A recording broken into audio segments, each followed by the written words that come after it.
मैंने भूल गया कि हमारी भी बारी आने वाली है। वो वहीं से शुरू हो गया, वहीं भुला दिया।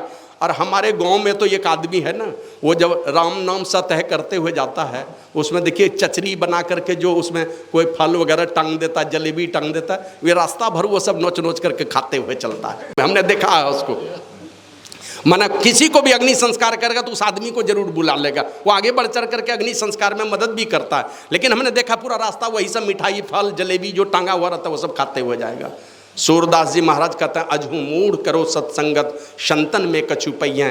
अरे मूर्ख, अभी भी साधु संतों की संगति में चलो, वहीं चल करके कुछ मिलने वाला है। और वही चीज मिलने वाला है जो जमफांस से तुमको बचाएगा, वो जमलोक में जाने से तुमको बचाएगा।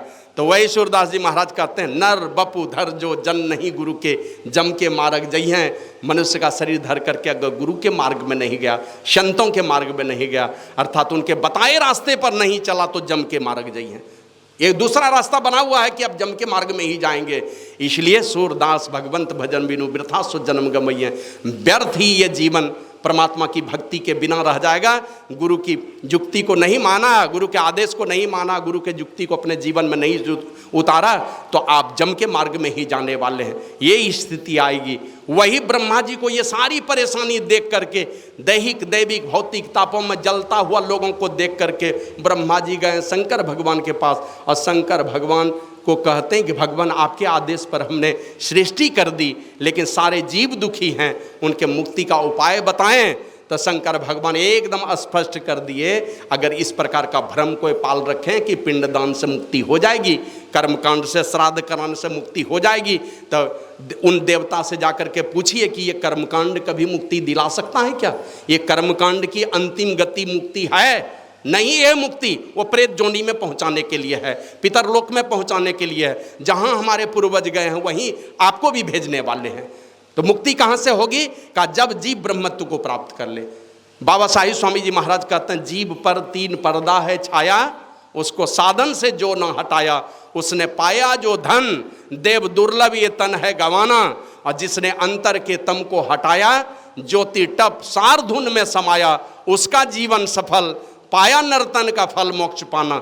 ये जो इन तीनों पर्दों को हटाएगा और ब्रह्मत्व की दशा में चला जाएगा, वही मुक्ति की दशा में गया। और जब तक ब्रह्मत्व की दशा नहीं आएगी तब तक मुक्ति नहीं है। जिस प्रकार नमक समुद्र में घुलकर एकम एक हो जाता है, उसी प्रकार जीव परमात्मा में मिलकर एकम एक हो जाए, इसके बीच में कोई पर्दा नहीं है। हमारे गुरु महाराज तो कहते हैं, घट तम प्रकाश व शब्द पटत्रय, ये तीन पर्दे हैं। कौन कौन?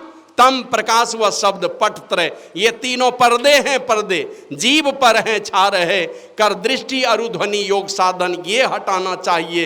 इनके हटे माया हटेगी, प्रभु से होगी एकता, फिर द्वैतता नहीं कुछ रहेगी, असमन दृढ़ चाहिए। बीच में द्वैत भाव समाप्त हो जाएगा। हम प्रभु प्रभु हम ये कही होई, द्वंद्व द्वैत रहे नहीं कोई। ये स्थिति जब तक नहीं आएगी तब तक मुक्ति नहीं होगी। तो ये काम करने के लिए शंकर भगवान कहते हैं, दोनों का ये अवस्था पाने के लिए ये दोनों काम करना पड़ेगा। कि हम अगर योग की युक्ति जानते हैं, योग की युक्ति जान रहे हैं और कर नहीं रहे, अभ्यास नहीं है। गुरु महाराज लिखते हैं, योग हृदय में वासना, तन वास है तो क्या है, तन में ही वास कर रहे हैं। लेकिन जिस हृदय में जाकर के परमात्मा से मिलन होने का द्वार खुलेगा, वहां कभी बैठने की कोशिश नहीं किए। जानते तो हैं लेकिन वहां कभी बैठे नहीं, खाली मानस जप मानस ध्यान में उलझे रह गए। और ज़्यादा दृष्टि साधन करने की बात आई, बस आंख मुंद करके बैठे। क्या कर रहे हैं? कुछ भी नहीं कर रहे हैं, आंख मुंद करके बैठे हैं। अब सोए हैं कि क्या कर रहे हैं पता नहीं। अगर ठीक ठीक सचेत होकर के दोनों दृष्टिधारों को गुरु युक्ति के मुताबिक ठीक सामने के अंतराकाश में टकटकी लगाकर देखने की कला अगर नहीं जानते हैं, और जानते भी और देखने का अभ्यास नहीं करते हैं, कुछ भी नज़ारा अंदर में नहीं आ रहा है, कुछ भी देखने को नहीं मिल रहा, बस बैठते हैं खाली, इससे काम बनने वाला नहीं है। नहीं बन रहा है काम तो किसी अच्छे साधु संत से जाकर के बैठ करके फिर से सुनना है। तो ये काम करना पड़ेगा। तो वही गुरु महाराज शंकर भगवान कहते हैं, योग की युक्ति से आप अगर जानते हैं तो मिलने का प्रयास हो। लेकिन मिलने का प्रयास हो, आप प्रयास तो कर रहे हैं, अब ज्ञान नहीं है परमात्मा के वास्तविक स्वरूप के विषय में, और किस प्रकार से मिला जाएगा ये भी ज्ञान नहीं है। माने हमारे जीवन में दोनों ही परमात्मा का वास्तविक स्वरूप चाहिए, उसका पता होना चाहिए। और परमात्मा का वास्तविक स्वरूप अगर जानते हैं तो उस परमात्मा को प्राप्त कौन करेगा, कौन उसको पाएगा। हमारे गुरु महाराज तो लिखते हैं, बुद्धि परे चिंतन से न्यारा, अगम अनाम कहाई। वो अगम पद है, वो अनाम पद है, वो परमात्मा का पद है, लेकिन वो कहते हैं बुद्धि परे और चिंतन से न्यारा। मन से चिंतन नहीं कर सकते, अब बुद्धि से न्यारे हैं, दोनों काम नहीं करेगा। केनोपनिषद में आए, यन मनसा न मनुते ये नाहुर मनोमतम तदेव ब्रह्मत्वम विधि नेदम यदिदम उपासते। कहा कि जो मन से मनन नहीं किया जाता, परमात्मा मन से मनन नहीं किया जा सकता, बुद्धि से भी निर्णय नहीं लिया जा सकता। और भगवान श्री राम तो रामचरितमानस में लक्ष्मण जी को समझाए, गो गोचर जहां लगी मन जाई, सो सब माया जाने हो भाई। हे भाई लक्ष्मण, मन सहित ये 14 इंद्रियां जहां तक देखे सुने सोचे विचारे सब माया है। तो कब पता चलेगा उस परमात्मा के विषय में? उपनिषद में आया, विद्यते हृदय ग्रंथिस छिद्यन्ते सर्व संशया। हृदय की गिरह गांठ खुल जाए, सारे संशय छिन्न हो जाए। अच्छियंते चास्य कर्माणी, कर्म बंधन का नाश हो जाए, तस्मिन दृष्टि परावरे। उस परमात्मा के दर्शन से ये स्थिति आएगी, और ये स्थिति पैदा करने का रोज दिन अगर आप प्रयास कर रहे हैं तो परमात्मा का दर्शन आपको हो पाएगा। माना परमात्मा के दर्शन के लिए धीरे धीरे एक एक कदम बढ़ता जाए, जड़ चेतन की ग्रंथि ढीली पड़ती जाए, कर्म बंधन धीरे धीरे नाश होते जाएं, और ये सारे दोनों काम एक ही साथ चलेगा। और एक दिन ऐसा आएगा कि सारे कर्म बंधन का नाश होगा, परमात्मा का दर्शन होगा, या परमात्मा का दर्शन होगा तो सारे संशयों का नाश होगा और कर्म बंधन का नाश हो जाएगा, हृदय की गिरह गांठ खुल जाएगी। ये अवस्था आएगी तो परमात्मा का साक्षात्कार होगा, दर्शन होगा। और ये परमात्मा का साक्षात्कार करके रामचरितमानस में है, सरिता जल जल निधि मह जाई, अचल होई जिमी जीव हरि पाई। जिस प्रकार नदी का जल सागर में मिल करके सागर ही हो जाती है, सागर ही हो जाता है, उसी प्रकार ये जीवात्मा भी उस परमात्मा को जानकर परमात्मा ही हो जाता है। तो शंकर भगवान कहते ये अवस्था जिस दिन आएगी तब वो मुक्ति की दशा है। और ऐसा करने का प्रयास अगर कोई कर रहा है तब तो ठीक है। अब प्रयास करने के क्रम में कहते हैं, देहावसान समय चित्ते यद्यद्वि भावेत, नहीं आई मुक्ति की दशा, बीच में ही शरीर छूट गई, तो हमारी कैसी गति होगी? वो भी शंकर भगवान ब्रह्मा जी के माध्यम से सारी दुनिया को समझाते हुए कह रहे हैं कि देहावसान समय चित्ते यद्यद्वि भावेत, देह अवसान के समय चित्त में जो जो भावनाएं जीव करता है, क्योंकि चित्त चलता है मन के, चित्त चलता है जीवात्मा के साथ में, चित्त चलेगा उनके साथ में, जीवात्मा के साथ में, सूक्ष्म शरीर और चित्त के साथ में ये जीवात्मा चलती है।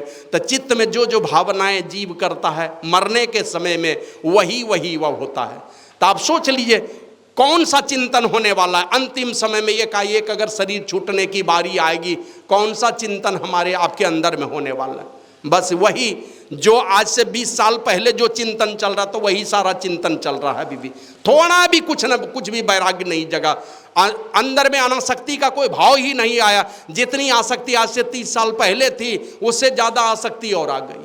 घर द्वार दुनिया जहाँ 60 70 75 80 पार कर रहे हैं, और सब बेटा पोता दुनिया का सारा जिम्मेवारी माथा पर लेकर के चल रहे हैं। तो जवान बेटा आया है किस लिए इस संसार में? बाप ही सब दिन ढोता रहेगा, तो बेटा बहू इस दुनिया में कुछ करने के लिए आया है कि खाली बाप के कमाई पर जीने के लिए आया है? श्री सद्गुरु महाराज की जय। तो कहते अंतिम समय में कौन सी चेतना होगी? जो जीवन भर, हमारे गुरु महाराज कहते थे, जीवन भर जो तुम सोचते विचारते और करते रहोगे, इससे मन क्या कहते हैं, मन में वो सारे संस्कार पड़ते हैं, चित्त में वो सारे संस्कार पड़ेंगे। और अंतिम समय में क्या होगा? जितनी अच्छी बात आप याद करके रखे हैं, बढ़िया चिंतन जो भी किए हैं ना, अंतिम समय में ऐसी परिस्थिति पैदा करेंगे। देखते हैं जिन यहाँ तक भारत की सरकार आती, यहाँ का कानून चलता है, और जैसे बाउंड्री को पार करने लगे तो पहले तो यहाँ से पासपोर्ट लीजिए और वहाँ का वीजा भी चाहिए तब वहाँ एंट्री है। अगर वीजा भी है वहाँ एंट्री हो गई तब कानून चलेगा उनका। तो मरने के समय में इस जीवात्मा की दिव्य दृष्टि खुली हुई रहती है मरने के समय में, और अपने पूर्व जन्मों के सारी घटनाओं को देखता है। और सबसे खराब परिस्थिति तो तब आती है कि बाल बच्चे सब देख रहे हैं सुन रहे हैं लेकिन बोल नहीं पाएंगे। आप देख रहे हैं, बाल बच्चे कुछ समझ ही नहीं सकेंगे आपके मन की दशा को, उसके विषय में पूज्य बाबा कहते हैं, बूझे रहिए देह अमर छे नहीं जीवन अवसान, और अब तो जम के मुंगरी याद करी थर थर करे छो मोर प्राण हो।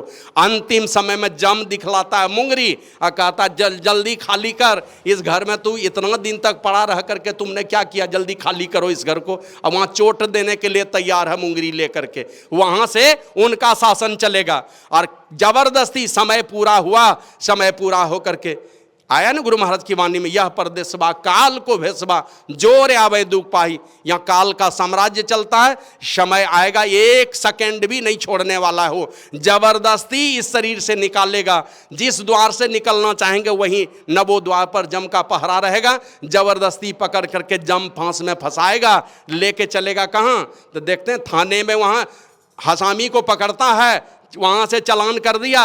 अब चालान किया तो यहाँ जब तक जज के यहाँ जाएगा नहीं तब तक यहाँ कोई बीच में कोई पैरवी चलने वाली नहीं है। जज के सामने हम हाजिर, या तो बेल नहीं तो जेल। उसी प्रकार जम फांस में फंसा करके जीवात्मा को जमदूत ले जाता है जमराज के पास, और वहाँ जा करके पहले हाजिरी लगती है, और हाजिरी लगवा करके जम फांस में फंसा हुआ उस जीवात्मा को छोड़ देता है। अब चले जाओ तुम 13 दिन तक, देखो क्या क्या करता है तुम्हारे खानदान में। इसी बीच में आप देखते हैं ना, बढ़िया डायरी अगर यहाँ से थाना से चला गया तो राय दुहाई वहाँ हो जाता है। उसी प्रकार यहाँ खानदान में कोई बेटा बेटी बढ़िया धर्मात्मा लोग है, पुण्यात्मा पुरुष है, कुछ उनके निमित्त अगर कोई शुभ कर्म कुछ हो गया, और उन शुभ कर्मों में सबसे बढ़िया शुभ कर्म है रामचरितमानस में आया, पुण्य एक जग मह नहीं दूजा, अब मन क्रम वचन विप्र पद पूजा। जहां विप्र की पूजा हो, जहां ब्रह्मज्ञानी महापुरुषों की पूजा हो, दुनिया का सबसे बड़ा पुण्य कर्म माना जाता है। और ये कर्म जहां पर होता है, इस प्रकार आध्यात्मिक अनुष्ठान जहां पर होता है, इस प्रकार का कर्म होता है, तो कहीं न कहीं कुछ इसके विषय में गरुड़ पुराण में चर्चा भी है। यमराज ने यही कहा है कि जब इस प्रकार का कोई आध्यात्मिक अनुष्ठान होता है, कोई पापी आत्मा को लाया जाता है मेरे सामने में, तो उसके लिए मैं जमराज बन करके कठिन यातना देता हूं। और कोई पुण्यात्मा पुरुष को लेकर के जब देवदूत आते हैं मेरे पास, तो उसके लिए मैं धर्मराज बन जाता हूं और मैं ही उसकी आवभगति करता हूं।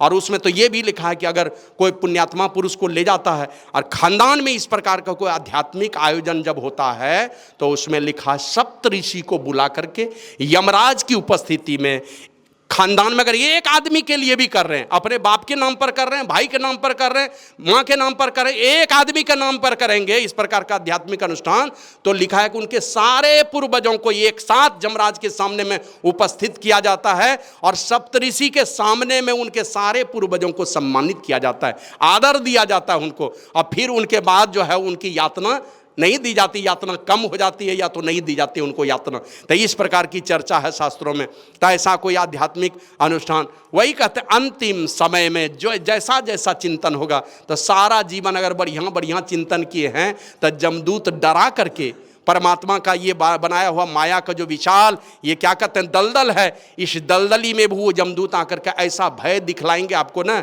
सब अच्छी बातें भूल जाएंगे। देखते हैं ना, तोता राम राम जपता है, लेकिन वही बिलार जब उसको झपट्टा मारता है तो राम राम सब कहाँ भूला जाता है, टें छोड़ करके कुछ भी आवाज़ नहीं आती है। तो उसी प्रकार यहाँ अंतिम समय में सब भुला देगा।